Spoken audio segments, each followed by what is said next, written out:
Hit 'em low, hit 'em high, and watch our Eagles fly. Fly, Eagles, fly on the road to victory. E-A-G-L-E-S, Eagles.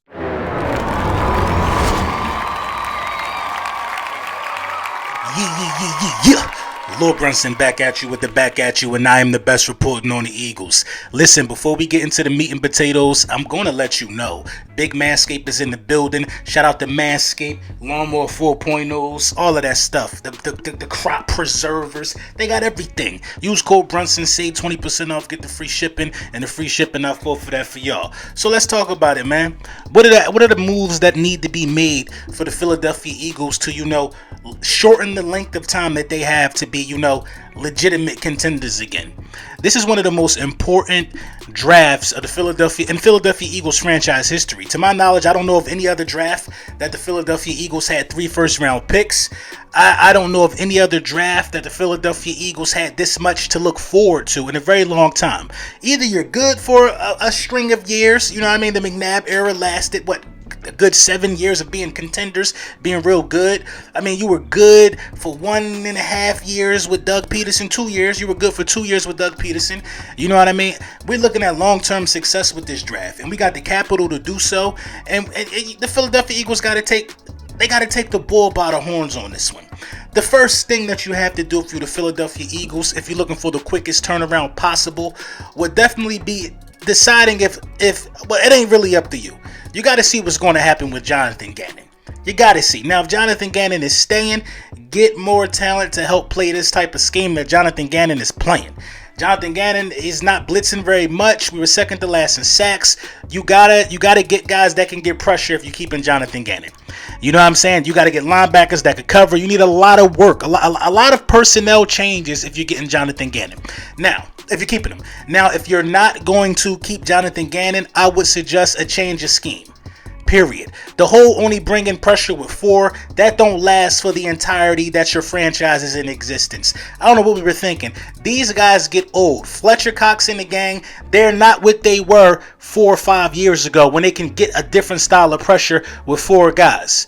It ain't looked the same last year. I'm sorry. And you had 2 guys with 7.5 sacks, I believe, on the defensive line. It just ain't looked the same. We were second to last in sacks. Bottom line, it ain't looked the same. It wasn't the same. So you got to get some guys that can get consistent pressure. You got to change the scheme. You got to play a little more man. You got to go with a guy who doesn't do what Jonathan Gannon does if you're going to change the whole thing. Let this dude be involved in the draft, so forth and so on.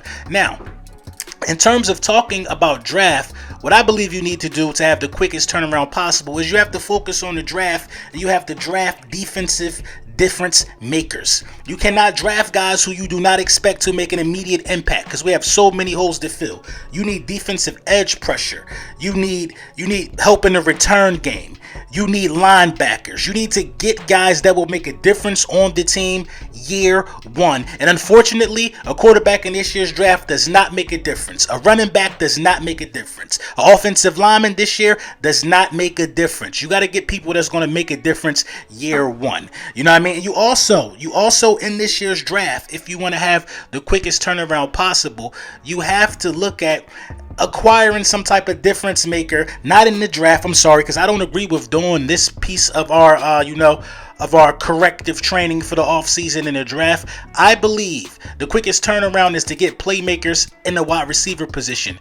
Now, when I say playmakers in the wide receiver position, I'm talking about guys we already know that can make plays. You don't know if Joe Schmo from college, if his playmaking ability is going to translate over to the next level. But you know that Mike Williams has made plays in the NFL. You know that Allen Robinson has made plays in the NFL. You know that Michael Gallup has made plays in the NFL. These guys are proven guys who should be available. We got bread.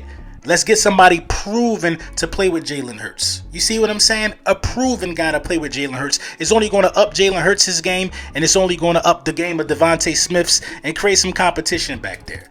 You know what I mean? You got to use Dillard and Reagor. You got to use Gardner Minshew, and you got to use Dillard for trade bait. I really like the idea of this. I like the idea of Andre Dillard getting traded to a team needy of offensive line help. It's a lot of those guys like that. Joe Burrow just got sacked 9 times. I talked about this in a live stream. I cannot remember what content creator said this. I watch so many of those guys. They're awesome. But this makes sense. A trade to the Bengals for a Tyler Boyd. A veteran, proven guy who can make plays at this level. I love that trade. They need help. We need help. We ain't in the same division. We ain't even in the same conference. It helps everybody. It absolutely helps everybody. So you can look at something like that. You can look at packaging up a Dillard and Reagor to get you another wide receiver who wants to be out of the situation that they're in. That always pops up in the offseason. A wide receiver is looking to be gone.